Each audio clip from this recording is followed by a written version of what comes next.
Your Royal Highness, General, Sergeant Major, professors and faculty and staff, my fellow officers, ladies and gentlemen. I'm truly honored to be inducted today in the International Fellows Hall of Fame.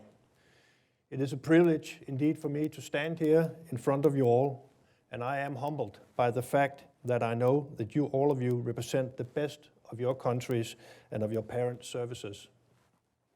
I also know that studying here at the U.S. Army War College means that time, your time, the students' time, is a precious and scarce commodity. So I will strive to make this address brief and precise. But on the other hand, now I have the podium, so let's see where this goes. In my time at the War College, as a member of the glorious Seminar 8, I was very much aware of the importance of what was being taught in the seminar. But even though the curriculum obviously seemed relevant for my future career, I did not at the time realize just how relevant and how useful it would turn out to be in my career. The true importance of what you learn here first really dawned upon me after the time spent at the War College, when I was required to tackle complex strategic problems that could have serious ramifications for my own country. I suspect that this is natural. I suspect that this late realization is natural, as the teachings of this college have to be digested. You have to contextualize it into what you're actually doing on the spot and what the situation is before you can apply it to strategic effect. But suddenly you are there and you're it and you're up and you have to do it. I'll try to share a few of my reflections on this today with you all. And I'm sorry, there's no sort of a golden wand that I've experienced that would help you all through everything for all eternity, but although there are a few things that I would like to share with you. It is a very small country, but we have two major strategic vectors, or geopolitical vectors, depending on what you want to call it. We have the Danish Straits, and they are the gateway to the Baltic. So that means it constitutes the passage to Finland, just joined NATO, and to Sweden, will join NATO soon, and also to the Russian territories of Kaliningrad and to the harbor of St. Petersburg, who is the northernmost ice-free all-year Russian harbor as well. So that makes the Danish Strait strategic, that makes Denmark strategic, even though we're a small country.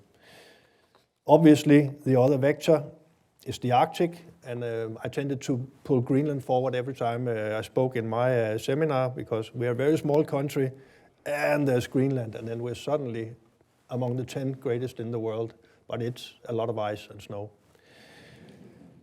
But it is a strategic vector, because as the US personnel here very well knows, Greenland is connected to the missile defense of continental USA. It is part of your homeland defense, and it has serious strategic implications if we do not know what's happening up there and if we don't take care of it.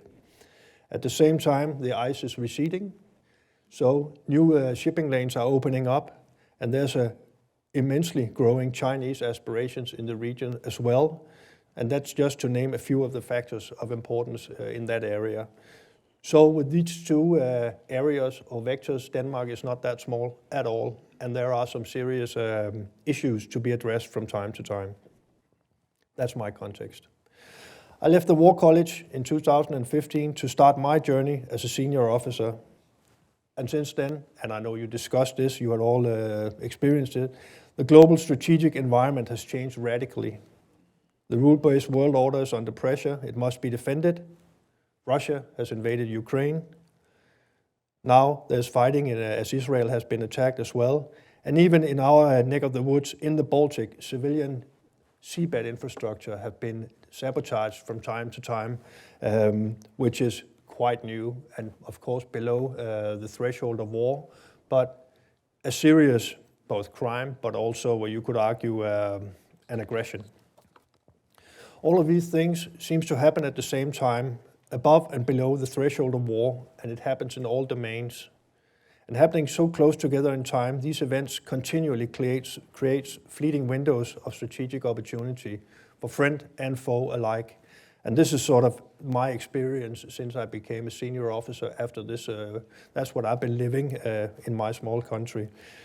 So to make sense of it all, to tease out and shine a light on the areas where you can actually make a difference, where you can advise your political masters where military power can be applied with positive results, and doing this at the speed of relevance, it certainly challenges the military mind. It might not challenge your minds, but it challenged my mind at least. And this has led me to an important and, of course, obvious to you all, very obviously conclusion. It is still the intellectual sound and unbiased military analysis applied with critical thinking by thoroughly trained and educated officers that wins the day, no matter how you coin it. If we all fail to provide this to our political masters and to our citizens, we are truly at risk together. On the other hand, if we succeed, our democratic systems and our combined military strength will ensure that we'll prevail, and through this, the rule-based world order will retain its attraction to other systems or citizens of other systems in the long run. I truly believe this. Reading Thucydides, by the way, you have no idea how hard it is to say in English with the Danish tongue, Thucydides. I think I spent most of a month rehearsing it and I still don't have it down perfectly. But you know who I'm talking about, that old Greek guy. That, together with the theories of international politics, have helped me immensely in situations where I've had to contribute to the formulation of national strategy. Evidently, a small country like Denmark, you can also find that in the works of the old Greek, must find its security through alliances. We're too small to go at it alone. So preserving our alliance, the NATO alliance, which we're part of, is a core interest for us. If an alliance must endure, it must be founded on mutual gains and wins for both parties.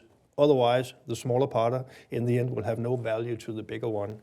It is a hard fact, but it's also an enduring fact that runs through world history, and it's something that you can use and analyze in your solutions that you bring forth. From that truth follows the question that we ask ourselves, that the smaller partner always must ask itself: how can I, my country, be the best possible alliance member to bigger partners, while at the same time advancing my own legal strategic interests? And this is actually, even though you're a small country, something that's worth pondering, no matter how big or small you are. And in an alliance like NATO, where all the members, big or small, are democracies, it is usually up to the individual small state to identify the answer to this question and to act accordingly. You can get hints, you can be asked to do something, but even the bigger partners are actually polite and they're democracies, so it's up to yourself to find out what is your use to the other ones. And as we move from wars of choice, or whatever you may call it, to deterrence and wars we cannot opt out of against peer adversaries, critical thinking must be applied if the right strategic decisions must be made in time. We struggle with this in Denmark, as I suspect all of you do. It's questions that I've heard on various travels, and we put them to ourselves right now. Do we have the right mindset as we move, for instance, from expeditionary warfare, where arguably you could train a limited number of warfighters 100% and then send them to in harm's way? And now we are moving into a state where the entire force, on short notice, must be able to fight against a peer adversary.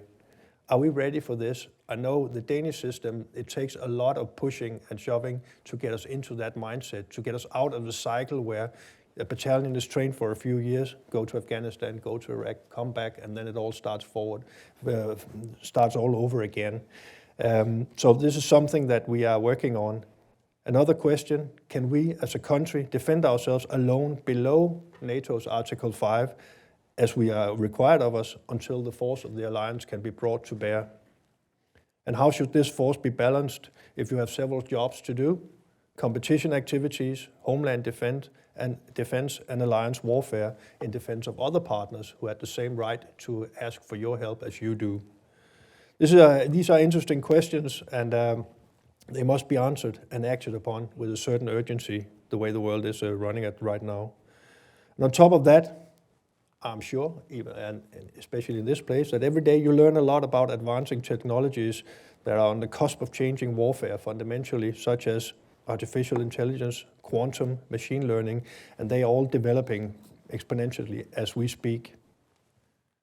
However, and that is not to say they're not important. They are important. I think it's easy to be overawed by these developments, and you run the risk of making the wrong conclusions if you don't get it right. And my point here is that the fundamentals taught here at this college can guide you towards the future on this as well. Because, as the old Prussian said, the character of war changes continually, but its nature does not. And that means for me, we realize that war remains a violent, bloody, and friction-filled, but rational act. And to me, in combination with new technologies and so on, it means that military leaders, such as you guys, as they've always tried to do, must fathom and harness these technologies, and with them strive to bring clarity, simplicity, and speed into the fight. We need to make complexity with simplicity and speed in order to be relevant, because it's wicked or complex problems that we're up against. We cannot wait for it to solve itself or a clear picture. And again, simple conclusion, it starts with a coherent, unbiased, and thorough military analysis. In my country, all of this put in a pot means that we, like so many others, are investing heavily in our military at the moment. We do this, honestly, between this room and me and all of you, to make up for past transgressions where we have saved too much on everything and thereby harming the collective. We now realize that in order to survive and endure, we have to be a serious provider of security to the NATO alliance. We cannot and should not bank on the US to bail us out of any situations, because there are a lot of situations globally, and it's not just Russia that is a problem at the moment. It is a near problem, but it's not the long-term problem. We need to stay relevant. And this just means that the strategic leader in a small country cannot choose to ignore global politics and developments just for a small moment without running enormous risk. International crises of today unfold so fast that waiting for the bigger ally or alliances will only guarantee that you miss the bus. I have some personal example of this. Kabul, when someone blew up our gas pipes in the Baltic, or during the first days of the Russian attack on Ukraine, where we have to move nationally in order for the bigger alliance to catch up. And you have to be able to make that analysis yourself in order to stay relevant. Have courage, I'm nearing the end. And the sole point of all my rambling so far are this. The small state in a harsh world, and it is a harsh world, earns its security through alliances. But once in the alliance, the small state must constantly strive to be the best partner possible in order to stay relevant. There are no free rides, and indeed, in a successful alliance, there should be none. There is a strategic role to play for everybody, and therefore, even the small state needs strategic thinking military leaders. I have been privileged to serve at the strategic level for most of my time after War College, and I can honestly stand before you today and say, if you manage afterwards to reflect on and contextualize what you learn here to the situation that you're in, you will find yourself well prepared for the future. There are no better preparation for strategic command than the US Army War College, in my opinion, and I'm sure the faculty as well. I would like to end with some thanks. First of all, I would like to thank all my colleagues from the class of 2015, especially my Seminar 8 friends. I am touched, truly touched by the fact that 3 of you has, without me knowing, chose to be here today. Warren, Stu, and Matt, from the bottom of my heart, thank you. I also want to thank for the never-ending support given by the IHOF support crew, led by the indomitable Kevin Bremer. I've known him since 2015, and he had an age a day. I don't know how you do it, but I would like to. And also one of my own professors who's also here today, Richard Meinhardt. Thank you for coming. I am touched. A very special thanks from me and my family to our sponsors, Colonel Dwayne Williams and his wife, Linda, who are also here today. Thank you for your enduring and warm friendship that today is as strong as ever. You have visited us several times in Denmark, and that just goes to show that it is as strong as ever. Dwayne, thank you for your war stories from Vietnam. Linda, thank you for holding Dwayne back when they got too long. And thank you for letting me hunt and work, as you saw, on the farm when I needed the distraction from the studies. It's been a privilege. Dwayne and Linda, you are truly special, and we are proud to call you friends. Finally, to all of you, my fellow officers and colleagues, thank you for choosing a life in the service of others. I wish you all the best in your future careers. And now it is time for questions. Anyone? Over there. My name is Denis Lithuania, SM06. So I would like to ask you if, with regard to the current security situation in the environment, what is the influence of current security situation in Europe to the recruitment and retention within the Danish armed forces, and if you are about to introduce any organizational changes to address those issues? Yeah, very good question.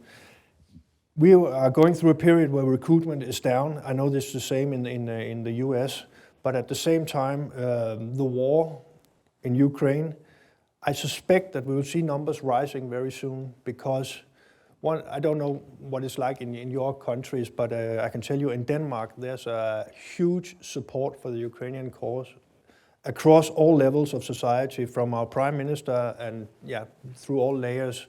We, with our small means, we are donating a lot of stuff. We are the first ones to donate F-16s. We have just agreed to take lead on building up the future Air Force of Ukraine after the conflict as well. We also donated tanks as the first. It was old tanks, but they also count. And we have donated a lot of other stuff, like many of you as well. And I think that realization that war is back on the continent, I mean that as conventional big-scale war will change something in our country. And I think it will also manifest itself in recruitment numbers. But I think we will see it in 6 months. 6 or 8 months, I'll be able to give you a clear answer. But on the organizational side, one of the things that have created even more urgency in what we are doing at the moment now, I don't know, maybe some of you can sort of recall the card or the map on Scandinavia. We are dual-headed in our role, and now I just put the Arctic aside and just talk about the European piece. We have to defend the straits, and be a host nation support country as well. We need to be ready to host British, US units and so on, and we exercise it all the time. We have US brigades coming through our southern harbors, and then off the ferry and down in Europe it goes, or to Sweden over the bridges and so on and so forth. And we need to be able to support that with all it takes. You know what I'm talking about when I say host nation support. It is not a small thing. And we have had to do a lot of changes because of that, because we have thrown out everything we knew from the last Cold War, and where we had it down because it was a long cold conflict, and we have to relearn a lot of those things again, but we're getting there. But that's just one job. The other job is to go to the east, to the Baltic countries, to Central Europe, wherever the conflict may be, or just to be part of the deterrence of NATO there as well. So it's like a pull in two directions. And what we're looking at is to have, because we both have a conscript and a professional system, we use a very short conscription period to recruit for the standing Army, Navy, and Air Force. But to use the professional parts for the actual war fighting, and then expanding our conscripts in numbers and in service time, and use them for the host nation support piece, because that will probably be more of a hybrid thing and logistics rather than all-out war, because it will take several years before Russia is able to manifest itself conventionally with forces in Denmark, and there's a lot of countries that they need to go through before they get to that point. So we need to match all that, and that creates a lot of problem sets where we need to change our organization. But at the same time, I know with the Baltic countries that we've always been very close, but now after the war have started, we are beginning to, I'm sorry I'm getting long-winded here, but we started by nationally saying, okay, this won't do. We didn't know whether the attack would continue more than just the Ukraine. So you had the problem very close in the Baltic countries. So what we did was, as a country, not as NATO, because it's a big alliance. It takes a lot of time before things get into motion. We put frigates into the Baltic. Some of it we recalled from pirate duties with the Horn of Africa and so on. Just say, sail. Okay, we'll just use 24 hours to get ready. No, you sail now. Up and then be part of the deterrence. And we sent a battalion to Latvia at the same time. And we sent F-16s to Lithuania to do air policies. And just to be part of that unclear deterrence picture until NATO sort of got everything sewn together. A lot of other countries did this, but that was actually what I alluded to when I said that you have to do something nationally to start with rather than just wait for everybody else, because then nothing will happen. Kabul was the same thing. You all experienced it. It started with 30 or 40 unilateral operations layered on top of each other on Kabul, where we all tried to get our citizens out. And if the US hadn't deployed the combat power that they did, there wouldn't even be a screen where everybody could do more or less their own business. Now there was a huge will to cooperate on the tactical level, and that is what saved us all. So that was a tactical success, but perhaps a strategic loss for the world. But there we are. And also there we just have to say, okay, go with the airplanes now. Can we go all the way to Kabul? Not at the moment. We don't have the clearances, so land in Cyprus. We're now at Cyprus. Okay, go a bit further and so on. Just to get there in time so you can actually be a positive force. Because if we didn't do it, then we'll have to knock on the door for the UK or the US or someone else and say, yeah, while you're at it, couldn't you just take 1,000 or 1,500 or so citizens from Denmark or people who worked for us and put a strain on your guys? And that's not fair in an alliance. So you need to be able to do that. That was much more than you asked for, I know, but I'll stop here.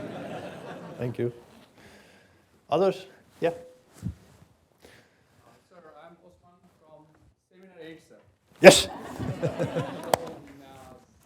Really, sir, special congratulations from Seminar 8, where we all are proud, but Seminar 8 is especially proud of you, sir. Thank you. So, I would request you to share some of your memories, particularly of Seminar 8, because it looks like Seminar 8 is really special. I couldn't agree more. That may help us learning and experiencing new items. One, we already have learned, sir, Thusi diets. So, thank you, sir. Thank you.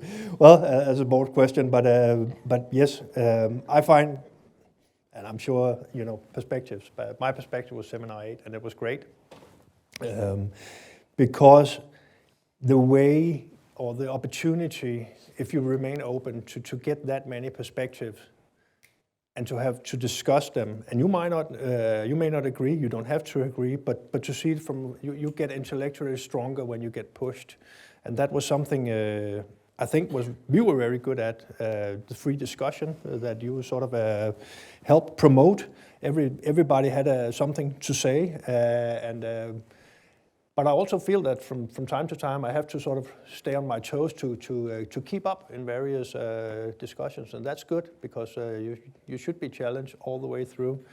But I also feel, and that is a very broad sentence, but we had a great stay here, and as foreigners in the US, we were very welcomed by the American students, very helpful, and we were sort of, I don't know if assimilated is the right word, but it was like hand in glove, and it was like having a second family. So we had a great time here, and of course, I'm looking for something where I can prove that Seminar 8 was the best, but I'm not really getting there, but but it was a great time, and I think all of you should value that. Make sure that at the moment when you're challenged on some SRP or something like that, it's important to remember that the network is something that you need to bring home with you.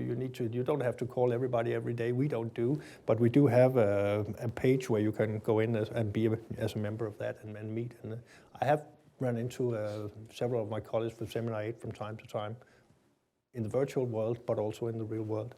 I'll stop there, but yeah. Anybody else? Yeah. Sir, the melting north, the Arctic, is obviously a challenge, and Specifically, logistics are going to be even more of a challenge getting stuff up there, and being an island is, logistics in itself a problem. What are some of the things that Denmark is doing in order to take care of the Arctic up in Greenland, sir? Good question. A few facts about Greenland, because not everybody been there. It's huge. Everybody can see that on the map. But people may not realize that it's not a land fight at all. There are no paved roads in Greenland. It's a series of coastal towns all the way around, but they're not connected by land at all. So you sail, and the inland ice, that's a direct translation, it's totally inhospitable. We normally say, okay, if someone decides to invade Greenland, the first thing we as Danes have to do is to go and save them. I mean, take my word for it, it is inhospitable. So what we do is that we have a series of airstrips, and you won't believe, the one that you saw, the picture of me, that's 6 guys a year. They stay there for 2 years to keep the airstrip open up in, it's called Station North. On that particular visit, it was we landed in October, and they say, oh, you are our last guests, and then we will have 6 months uninterrupted. That will be so nice. 6 guys. And then we have dog sleigh patrols and so on. What I'm alluding to here is it's not a land fight, but it's very much a maritime fight, and it's an air fight. And it starts with situational awareness, and it's a huge area. So what we're trying to do to start with these investments, and there's a lot of them, is to get the satellite capability right, so we can monitor the whole thing. It's not so much a question about the surface of the water, but what's under the surface of the water. We are almost blind there, and we need to get that right as well, the sonar systems and all that. And that's where the new stuff really can come into play. We would love to have all these things connected with AI, and in the end, quantum as well, because I think in 5 years, I don't know, are there any submariners here? We have a center of excellence in Copenhagen on quantum science. It's a NATO center of excellence. It's one of the niches where we're very good. And every time I visit them, they'll say, well, in 5 or 6 years, that's because quantum computers are still pretty long way away in time, depending on who you ask. But quantum sensors are there. And coupled with AI, it will be possible with pH, Poseidon, for instance, coupled with the right sensors and AI. By measuring the electromagnetic spectrum of the Earth, it will be impossible to hide with a submarine up there. Such stuff we would like to have because, the geo gap, Greenland, UK, and Iceland in the middle, it's sort of where all the Russian boomers from the north need to get out. And we are part of that chain, together with Canada, US, France, and UK. And so it's all about SA to start with. And another thing is that we also do in the Arctic, just to answer your question on that as well, because as the ice recedes, it's not a free-for-all, but everybody has a right to go there, even the Chinese. But we still have to be able to monitor what they do. And our biggest concerns at the moment is that cruise ships and so on, if they get in trouble up there, it's our responsibility to go and save them. And to be honest, if you fall down with a commercial airliner on the inland ice, or you go down in the sea with a cruise liner, a ship, even if you manage to get out and get into a raft and go to the nearest village, you will probably freeze to death anyway because it's not big enough to house. The best thing that could happen is that everybody dies right away, to be honest. And we need to get that down as well because there are only 50,000 citizens in Greenland. And they're all scattered around. And we have from time to time a different relationship because we can be perceived as a colonial power from the way back. And we have not been treating them perfect at all. But the armed forces, we are very popular up there because we do all the rescuing. We do all the connections to the small villages and so on. So our Navy and Air Force and also Army, when we're there, very popular. but the nation of Denmark not as much. But I'm just saying there's a lot of responsibilities that we need to take better care of, and the military part is getting more and more important, and it's all about situational awareness and fast response, to be honest. And we have a claim going all the way to Russia on seabed as well. It's been put before an international court, and we all think, pretty good, then Denmark will grow, and we have a lot of things on the seabed floor that we can explore and so on. Right until someone like me comes along and says, okay, we need twice the Navy that we have now. Then the politicians will say, okay. So again, satellites and so on, right? So yeah, good question. Up in the back.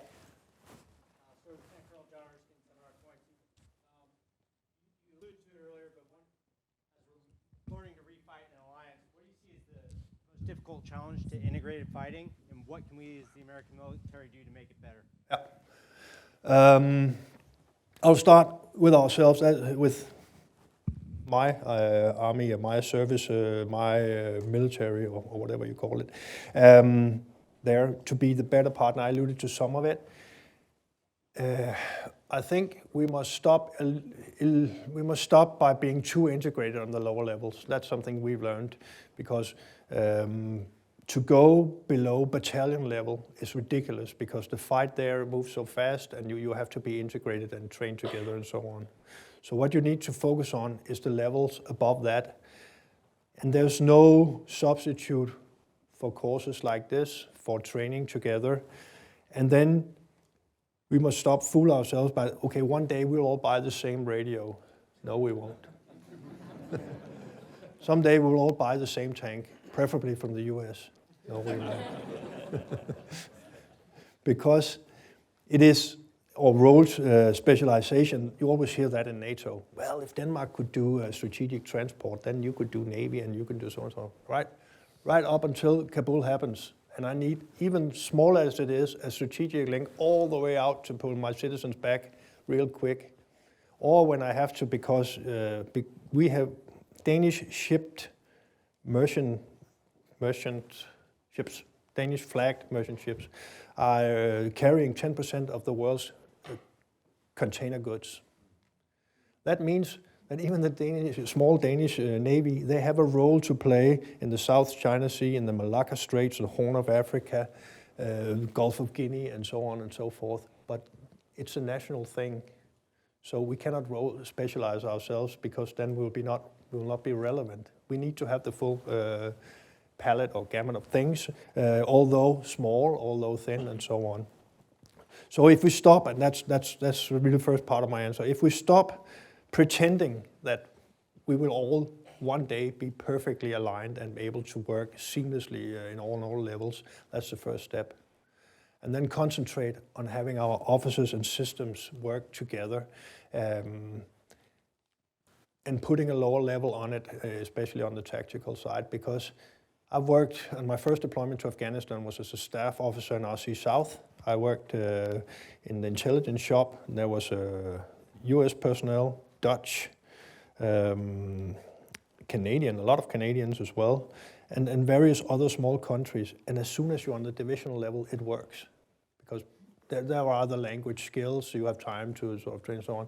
So focus on that, and then instead of look at each other and say, okay, you actually need to be able, and that's what I'm talking about as well, you need to be able to have that capability and that and that and that, and you have to take it seriously.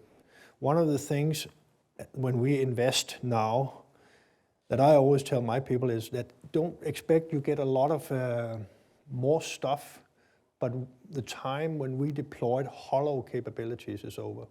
So when we deploy frigates, for instance, that's the best example. We have the Mark 48 launchers for Tomahawks and so on, and we put that in, but we never bought the missiles. But okay, we're ready to go on some mission or in some tour of duty or something for NATO, but it's with a hollow capacity. We need to be ready for other partners to come to us and actually look, okay, there's nothing in there. Hey, put something in there. And that investment is what we need to do first, so what we have should be serious. So this is also where we need to invest intelligently in the future. If we all did that, then I think we will be in a very good place. Those two things. That will be my answer, and then just be real conscious about when it's actually an ideal that is impossible that you are pursuing. For instance, if we all were quicker in deploying and getting our stuff right, we are still 10 to 15 times numerically stronger than Russia. But still, because they can do it much faster, we have a problem in Europe. So, yeah. I think it'll be the last one if there are any more. No? Okay, once again, I wish you all the best for the future and thank you for holding out. Thank you.